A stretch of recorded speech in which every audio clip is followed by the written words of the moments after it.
I've got Nokia 3.1 and let me show you how to enable test mode on the following device.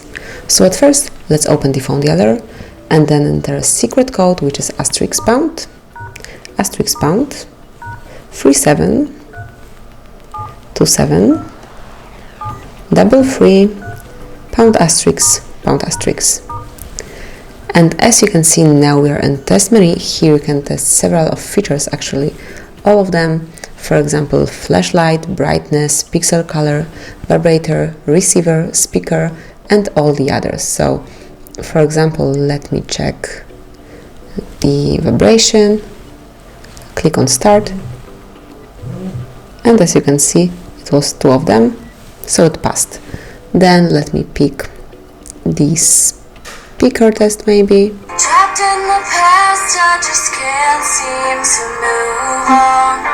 I've been hiding all my hopes and dreams. And as you can hear, yes, as you can hear, it works properly. So you can also pick the brightness test.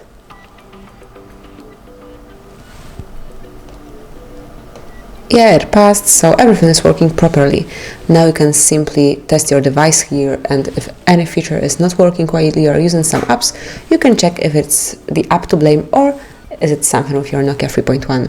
So that's it. This is how you can use your test mode. You can test your device whenever you want, whenever you need to. Thank you for watching. Please subscribe our channel and leave the thumbs up.